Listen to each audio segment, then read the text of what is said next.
All right, everyone, I am back for another book review, and this time it is Iron Flame by Rebecca Yarros.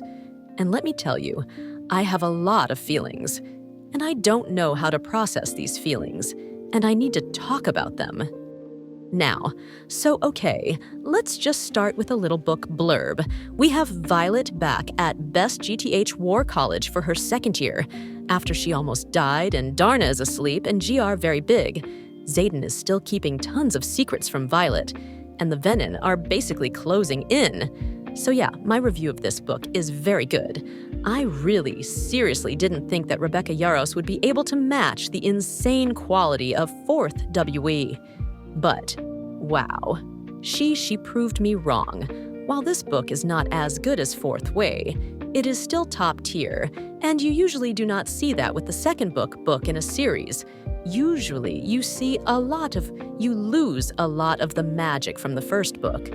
But this one, it holds it. It really does. And I loved all of the characters, as usual.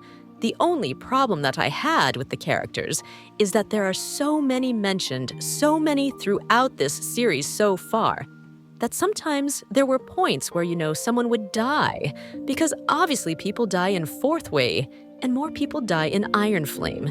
And so people would die, and Violet would just scream in agony, and I'm sitting here and I'm like, I don't know if I remember you. Why is Violet so upset? So yeah, that's my only problem with the characters, is it is impossible to remember every single one.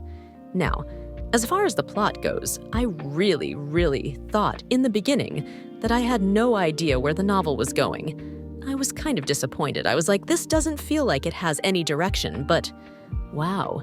You get to the end, and the direction is all there. You're like, holy cow, it all hits you. It hits you very hard. And like I said, I can't process this. Yeah, you will not regret reading this book 100%. You will not regret it if you loved Fourth Way. You will not regret reading Iron Flame. I'm serious, okay? I know that was a really short review, but I seriously have to get into the spoilers, or else I'm gonna burst because so much happened and I need to talk about it. I just need to talk about it with somebody. Yeah, so I have many bullet points in my review of the spoilers that I want to talk about, so let's get started on that first. Yes, I freaking knew that Jack Barlow was not dead. I knew it. You can look at my review for Fourth Wing, and you can see that I specifically mentioned Jack Barlow would not be dead. He is not dead. Don't let him fool you. Second, when Xaden made freaking Major Varish kneel down to apologize to Violet, I was like, it's not going to be good from here. I laughed, but I was like, man, it's getting real. And okay, so when Solus popped out of the freaking cave, when they were in their little game to get the passes, I stopped. I was like, oh my gosh, what's happening? And I was just on the edge of my seat, waiting to see if somebody died or got eaten. It was crazy. And then okay, I just about died on the inside when you find out that Xaden is in Tynic. Because how did he hide it? How did he get that signet and hide it? Because in Fourth, one of the writers got that signet and he was just talking. And he was going crazy and he's like, make it stop. Make it stop. So I really want to know how Xaden hid it so well because, excuse me, what? And also with that, I was so confused when Violet got really upset after Sloane talked about writers who have dragons, who have previously bonded with their Rel relatives, get to sign it. Okay, I need him to be okay. I am going crazy over here. I'm really going crazy. Okay, so that's my review for Iron Flame. I am thoroughly mind-blown by this whole experience, and I need you to tell me your thoughts down below. Please comment and tell me what you thought about Iron Flame, because I am dying here. If you like this video, please subscribe, because I always make tons of videos like this, and I guess I wait for the next book of this series to be released. Part 1. Returning to Basgiath. Violet Sorrengail recuperates at Rierson House, a large stone fortress in the town of Aretia that the revolutionaries are rebuilding secretly. She's just fought in a treacherous battle with Venin at Resson near the outpost of Athabine, which resulted in the deaths of Liam Mary and Soleil Tellery. She and her brother Brennan, who now goes by the name Colonel Iseret, discuss how Violet is better off not knowing the details of the revolutionary plans until she can master her shields to ensure her mind can't be read by Dane Atos, which could reveal their secrets. From her experience at Athabine, Violet now knows that Navarian authorities are hiding the presence of Venin, corrupted souls who channel energy by draining the life force around them from the people. The Griffins from the neighboring kingdom of Paromiel have been attacking Navarre because they need a specific material, an alloy used to power protective wards that is also the only way to kill Venin. Xaden and the revolutionaries have been smuggling this material out of Navarre to help Paromiel. Along with the other cadets, Violet returns to Basgiath, where she is now a second year. Violet immediately breaks into Liam's room to take a bunch of letters, which would otherwise be burned in accordance to the tradition when someone dies. She asks her friend Rhiannon Matthias to safeguard them. Then, Xaden immediately publicly confronts Colonel Atos about the orders they were given. Xaden claims that Atos sent them into battle with Griffins instead of revealing the presence of Venin at Athabine. Atos is chided by Violet's mother, General Sorrengail, for emptying out a strategically important outpost for a school activity. Xaden is promoted to lieutenant, and he's assigned to the outpost of Samara. Xaden and Violet are both given orders that they will each be allowed leave once every 2 weeks, which means they can only see each other once a week, which will be difficult for their dragons and limit their communication abilities because they'll be too far away from one another. Meanwhile, Rhiannon Matthias is promoted to become the squad leader for 4th Wing's 2nd Squad, and Dane Atos becomes the 4th Wing's new wing leader. Before Xaden leaves, Colonel Atos reminds both him and Violet that secrets die with the people who keep them. And as the year begins, Violet and the other cadets who were at the Resson all begin to be subject to a number of assassination attempts. At Samara, Xaden continues his mission of supplying Paromiel's Griffon flyers with daggers to fight the Venin. He is also working on a forge to smelt more daggers. The forge requires a luminary to intensify dragonfire so it's hot enough.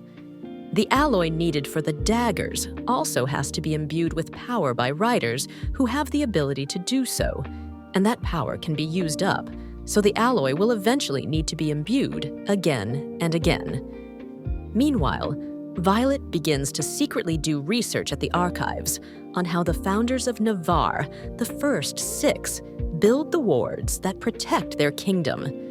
Aretia has a ward stone, but they don't know how to power it up. She struggles with not being able to tell her squad mates, Rhiannon, Sawyer, Ryduk, the truth about what's going on. Violet also confronts Dane about having stolen her memory last year about Athabine, which resulted in the fight that killed Liam and Soleil. Dane admits to telling his father about it, but denies that he knew what would happen as a result. He tells her he only did it because he was worried about her association with the Xaden. Eric soon reveals to Violet that he, too, has found out about the presence of the Wyverns and attacks by Venin. It's the reason why he snuck away from his life as a prince to enlist as a dragon raider. However, their incursion trips an alarm, and Violet soon finds herself being tortured by Major Varish. Dane is brought in to read her memories. Dane tells Varish what he knows, but then Dane attacks Varish to help Violet escape, telling her that she should have trusted him to begin with. Xaden and Garrick then show up to help them escape. Violet's mother, General Sorrengail, also shows up and offers her the antidote to the elixir she was given and tells her that she was the one who asked Xaden to look out for her last year. Then, Tern shares the memory of the Battle of Ressen with all the dragons, to be passed along to their riders, to ask them to join the revolution. Xaden addresses all the riders, asking them to join them. Professor De Vera steps up, saying she's been waiting for this moment. They then all flee to Aridia, along with a horde of other riders who have joined their cause. Part 2 in Aricia. Violet awakes in Aricia, and Andarna finally awakes from dreamless sleep. The council has to quickly organize to absorb the influx of cadets, plus 4 professors, and continue to train them. Also, because Xaden has dropped wyvern carcasses at various outposts around the border, groups of riders now know the truth, and also abandon their posts to go to Aricia. Violet continues her work translating the journals. She believes that she's figured it out. But her first attempt, getting the 6 most powerful riders to drip blood on the Wardstone, doesn't work.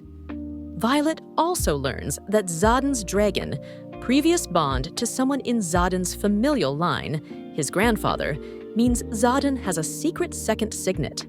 He's able to sense people's intentions. Violet then becomes determined to help Xaden acquire the luminary from Viscount Tecarus in Paramiel. They go to negotiate, but he surprises them with a Vanian locked in a chest that Violet has to defeat. Still, they manage to return to Aridia with the luminary. The forge is able to be completed, and a group of Griffin riders joins them as well. Meanwhile, Violet struggles to learn to control and aim her lightning strikes. And she finally has a breakthrough in translating the journals and realizes that the 6 refers to 6 types of dragons, and not riders. She gets the wards up based on instructions in Warwick's journal just before a major wyvern attack. Soon, Melgren requests a private meeting where he asks for help from those in Aricia in an upcoming battle in Samara against the Venin. But they decline since Samara is just an outpost. There, Violet's mother, General Sorengale, reveals that Warwick's instructions are flawed because he only wanted Navarre to have the secret to raising wards. She says that Aritia's wards will eventually fail, and she secretly gives Violet Lyra's journal instead, with the real instructions, saying that above all, she wishes for her daughters to live. Violet figures out that the real battle against the Vanin is going to be at Basgiath, and many of those from Aridia race there, knowing everyone is at risk, is Navarre Falls, with many others joining soon after. At Basgiath, they go to check the Wardstone and find Jack there, who has turned Venin. Before they can stop him, he kills his own dragon and breaks the Wardstone, protecting all of Navarre. The ensuing battle is brutal, an attack of 1,000 wyvern against an unwarded Basgiath with all its forces and the many griffins rushing to defend it. As they battle, Brennan mends the Wardstone. Jacinia determines that it requires 7, not 6, types of dragons for the ward, and Violet realizes her dragon Andarna is not a black dragon, but a 7th breed of dragon. Violet quickly tries to imbue the Wardstone with power, but is about to burn out doing so. Her mother stops her. Instead, General Sorengale gets Sloane, a siphon, to channel all her power and her dragon's power into it instead, instantly imbuing the Wardstone, but also killing General Sorengale in the process. The ward is raised, and the wyverns fall. The book ends with Violet talking to Xaden as she ominously notices a red tinge around Xaden's eyes after the battle, indicative of someone who has turned Vanine.